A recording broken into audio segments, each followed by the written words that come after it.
Assalamualaikum warahmatullahi wabarakatuh. Pada Habibana Jindan, Gus Baha dan semuanya, langsung saja mengikuti daripada apa yang disampaikan Gus Baha, yaitu gerakan Cangkem Elek.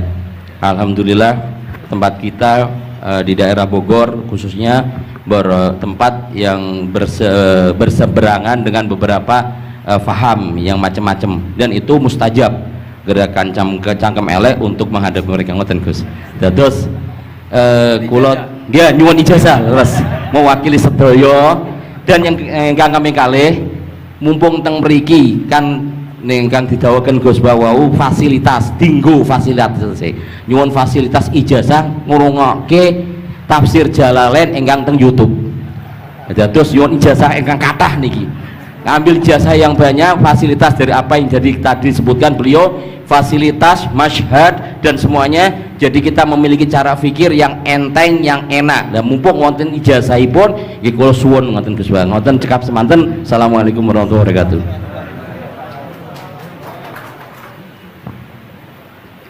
Assalamualaikum warahmatullahi wabarakatuh. Gus Bah, saya Nawawi Bahrudin. Kalau secara organisasi saya dari PCNU Kota Tangerang.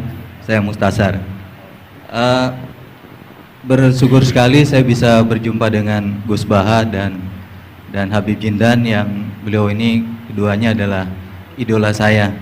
Kalau boleh ngaku, saya ini ngaku sebagai santri kalong virtual via YouTube Gus Baha dan Habib Jindan. Jadi apa namanya, sejak kecil saya ini dididik secara tradisi tasawuf yang agak tersangat keras begitu ya. Kalau saya boleh cerita nih, ada ponakan saya ini Ustaz Samsuri,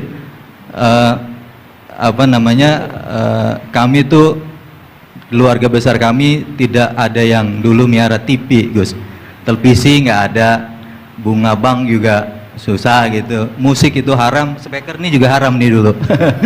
Nah perkembangannya kemudian semakin besar, ada idola-idola kami yang agak keras begitu melontarkan kritik kepada pemerintah, yang kemudian itu membuat saya galau gitu ya, kenapa ulama-ulama kita bersikap terhadap pemerintah keras memberikan kritik. Nah saya menemukan jawaban bertemu dengan Habib Jindan via YouTube tentunya dulu ya, walaupun saya kebetulan pernah juga silaturahim, kemudian juga dengan Gus Baha. Ini ada perspektif yang berbeda gitu ya, antara relasi ulama dengan umaro. Pendekatannya itu tidak yang kritik, yang bukan sekedar kritik tapi adalah menghujat. Nah ini saya temukan formula yang sangat menjawab kebutuhan saya pribadi, sehingga istri saya ini udah mulai cemburu sama Gus Baha karena saya terlalu sering nonton YouTube Gus Baha. Gitu. Nah yang kedua soal sanad ya, salah satu bukti saya pernah dengar cerita Gus Baha, agama itu adalah bir riwayah, oleh karena itu perlu sanad. Nah saya merindukan bersanad dengan Gus Baha nih, tapi kan saya bukan santri yang secara langsung, oleh karena itu dalam kesempatan ini saya ingin minta rukhsah sebetulnya Gus dan Habib.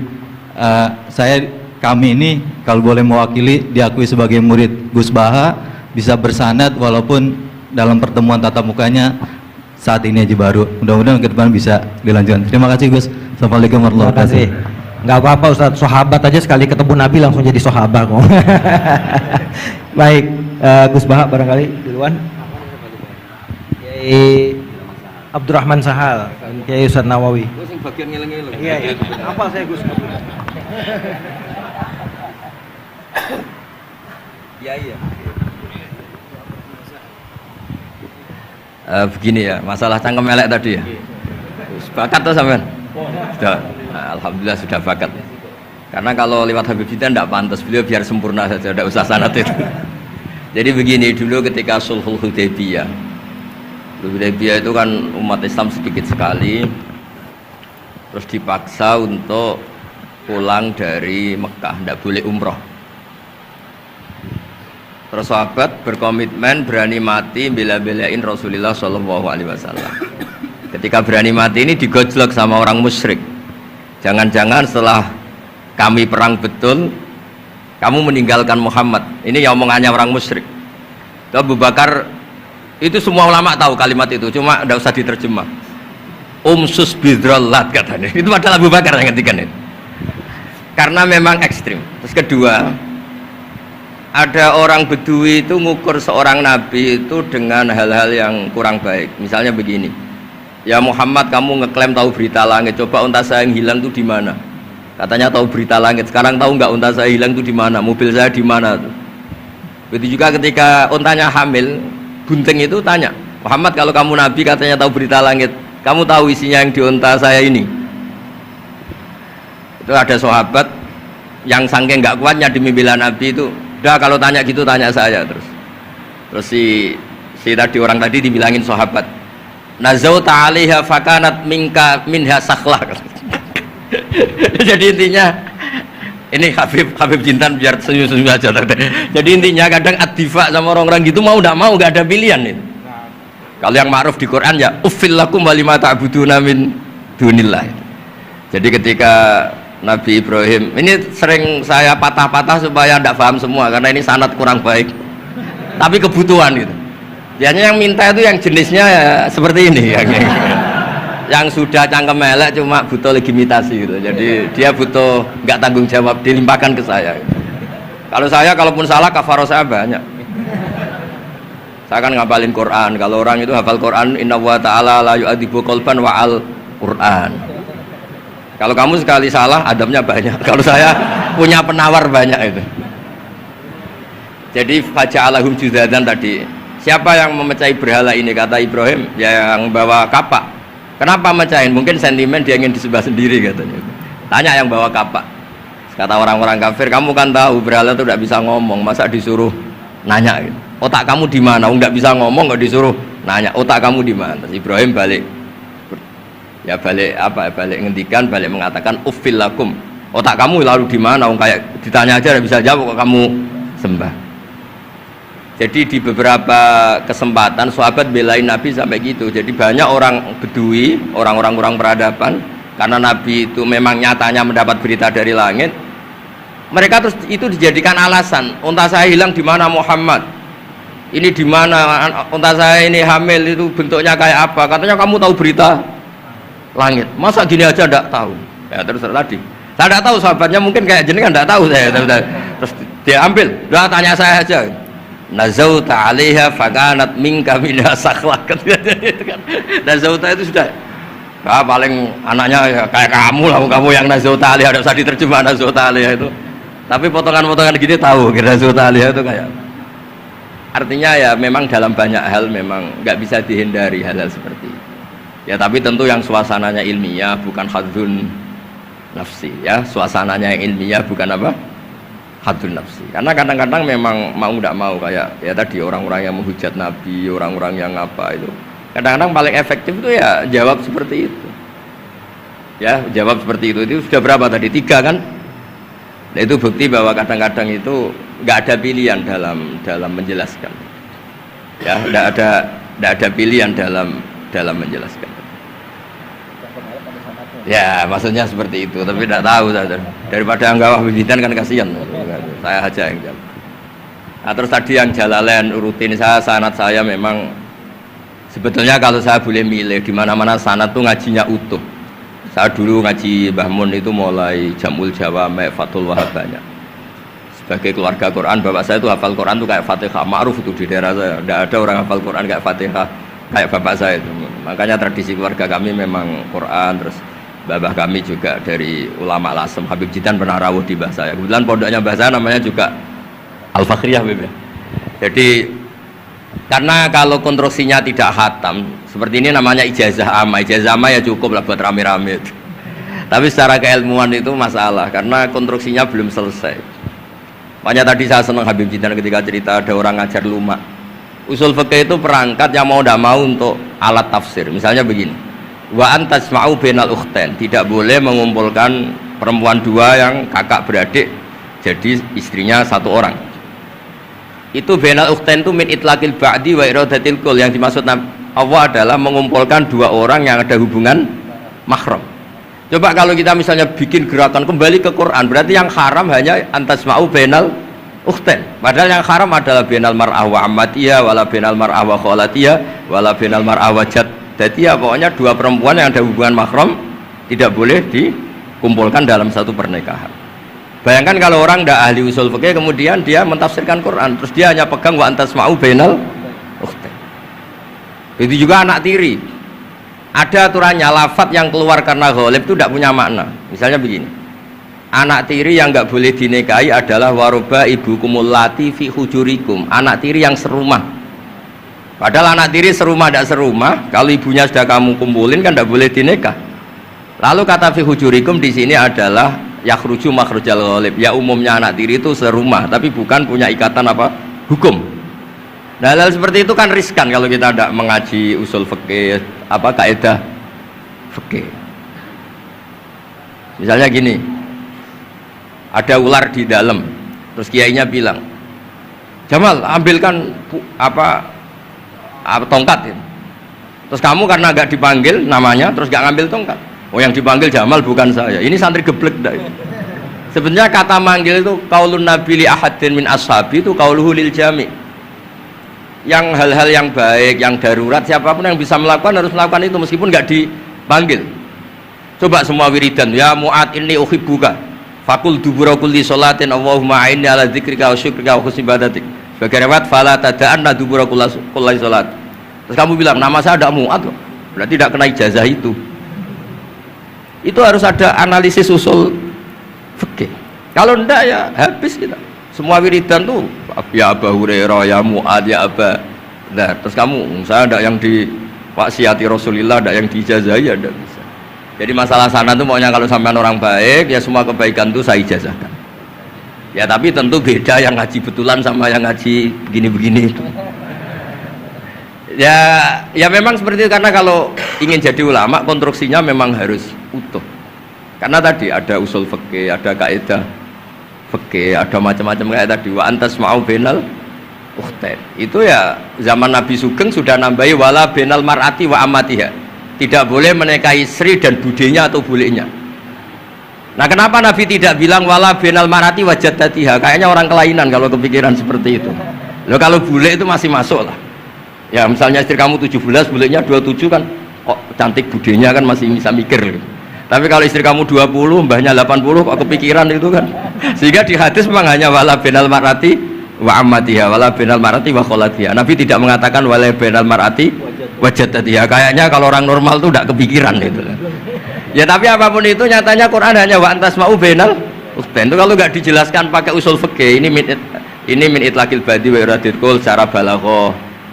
Ya, itu kan tidak bisa. Nah, di sini pentingnya ngaji khatam. Makanya saya suka ngaji Jalalain dengan penjelasan fikih, penjelasan usul fikih, karena supaya orang tuh tahu lah bahwa maknani Quran tadi seperti yang didahulukan Habib Jindan itu. Ya kalau kamu tidak menguasai betul, terus akhirnya ngomong menurut saya, Quran kok menurut saya, menurut perasaan saya tidak bisa. Kata Habib Jindan kok biro'ihi, ya sudah pesen tiket di neraka. Ngeri kan? Apalagi sudah biro'ihi dapat penghormatan, dapat uang, dapat panggung. Islam kok menurut saya, loh ini Islam yang menurut Rasulullah, Islam kok menurut saya. Makanya ini saya fanatik bahwa kitab tadi saya tunjukkan ke Habib Jindan beberapa kitabnya Said Muhammad yang menyebut mbah beliau apa supaya mudawwan.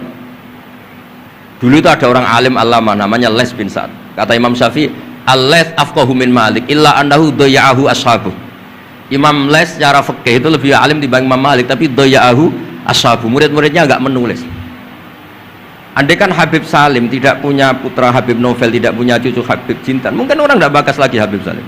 Bazuber andai kan tidak punya putra Mbah Mun, orang juga nggak bakas lagi Bazuber. Bapak saya Kiai Nur Salim andai kan tidak punya putra saya, mungkin orang sudah lupa. Dulu ini cerita yang paling ekstrim. Dulu Nabi Ibrahim pernah dikira Yahudi karena punya keturunan Yahuda bin Yakub bin Ishak bin Ibrahim. Ketika Yahuda punya perilaku tertentu seakan-akan itu dari mbah-mbahnya. Baru setelah Rasulullah SAW memaklumatkan ad-dinul hanif, ad-dinul Islam millatun hanifiyah, millata abikum Ibrahim, baru terpulihkan nama Ibrahim. Makanya kalau dalam nasihat Arab itu kama takarrama bi Muhammadin adnanu. Dulu orang tuh nggak tahu Adnan itu siapa, Kusa itu siapa, Kilab itu siapa. Gara-gara punya cucu yang bernama Rasulullah Muhammad SAW, Sayyidul Khalqi, orang nyari-nyari Abdul itu siapa, Abdul Muthalib itu siapa, Hashim itu siapa. Akhirnya diketahui Sayyid Abdul itu orang yang ganteng, perilakunya baik. Abdul Muthalib itu orang yang pertama sering makan-makan, ngasih makan orang haji, gini-gini. dikatakan Syaibatul Hamdi karena terus orang ini dikatakan wasumia fisul bin Nabi sallallahu alaihi wasallam dzakara wa ta'ala walabba, ini dikatakan kusoi litakosi fi biladi atal qosiyah, terus dikatakan kilab likas roti takalubi fil ardi karena orangnya aktif sering berjuang di mana-mana. Terus jadi makanya kalau jenengan punya anak punya cucu doakan jadi orang baik karena status Anda ini tertera cucu-cucu Anda. Lho nggih misalnya bapak sampean alim terus putune nak domino di situ, mabuk-mabuk di situ. Itu disatakan makam keramat apa tempat mabuk. Nah, makanya dzurriyyah ini penting. Makanya ketika Allah memberi hadiah pada Rasulullah Muhammad SAW kepada semua nabi, itu disebut wa ja'alna dzurriyyatahu humul baqin. Ketika dikatakan kalimat tauhid juga wa ja'alaha kalimatam baqiyatan fi aqibi. Makanya ukuran orang baik itu ya anaknya, cucunya, apa-apanya. Karena ini yang meneruskan status kita. Ya jelas ya. Itu kalau Anda ini ngaji khatam, konstruksi itu tahu. Tapi kalau tidak khatam, ya hanya modal qabilna terus. Ya tapi agak apa-apa daripada sama sekali. Malah yudraku kulluh, la yudraku kulluh. Nggih, kersane disambung Habib Jid. Mau kersane kula ingin ikut dengarin dari Anda. Yang kemelek enggak usah satu aja Beb. Jenengan enggak patut yang itu. Yang sanad saja. Mboten sampun. Mboten sampun. Yang sanad ijazah amal. كما إن صحت لنا الإجازة كما أجازنا سيد الوالد الحبيب نوفل بن سالم بن أحمد بن جندان عن والده الحبيب سالم بن أحمد بن جندان عن شيوخه جميعا عن الوالد الحبيب نوفل عن جد الحبيب علي بن عبد الرحمن الحبشي وكذلك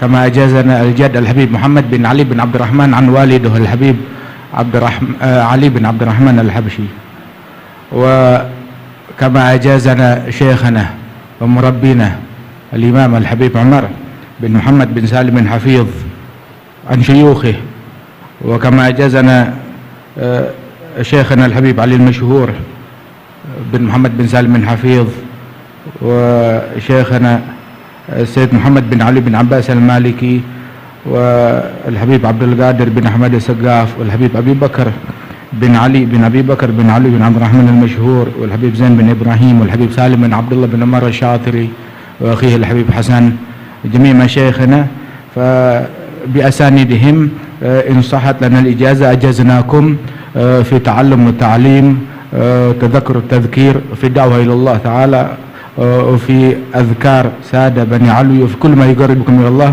إن صحت لنا الإجازة أجزناكم بذلك.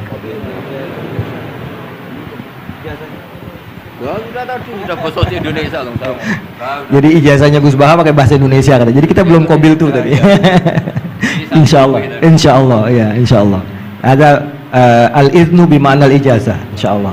Jadi sudah diizinkan, yaitu ijazah cangkem elek tadi dengan ijazahnya pengajian beliau lewat medsos, insyaallah bil izin ya. Karena kalau kita mengaji kitab itu tidak perlu ijazah lagi sebetulnya kalau udah qiraatan ala syekh bimana iznuhu wa ijazatuhu insyaallah. Dan sanadnya tadi sudah diberikan juga oleh Habib Jindan dari para guru beliau, dan mudah-mudahan kita beroleh manfaat dan barokah dengan majelis ini, dengan begitu banyaknya ilmu dan ma'rifah yang kita peroleh. Bahkan kita julus mujalasatul alim, ini termasuk juga dalam kebaikan yang kita dapatkan di hari Asyura ini. Dan karena di dalam Asyura itu ada zur aliman, ziarahi orang alim, dan kita sudah melakukan itu dengan ziarahnya dengan Habib Jindan dan Gus Baha. Dan insya Allah mudah-mudahan kita semua pulang ini beroleh banyak gembolan pahala ya, insya Allah ya, gembolan pahala dan ijazah dari kedua beliau insya Allah ya.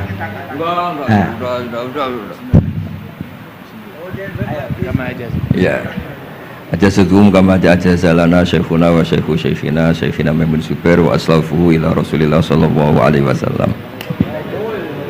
Bila ijazah wa tasyarrafna bikum wa jazakumullah khairan katsiran. Kiai Yusuf Mansur mau ngasih ijazah nggak? Kali kalau Kiai Yusuf Mansur ngasih duit aja sama kita buat ongkos pulang.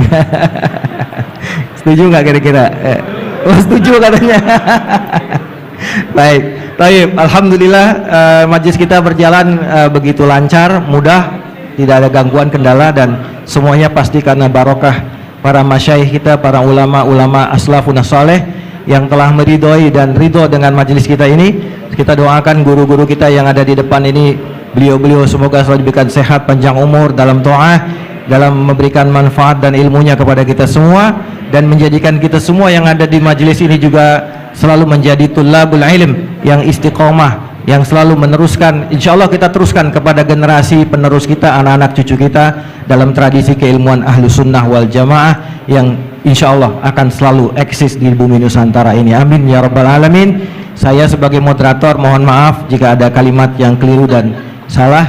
Kita akhiri dengan membaca subhanakallahumma wa bihamdika asyhadu an la ilaha illa anta astaghfiruka wa atubu ilaik. Dan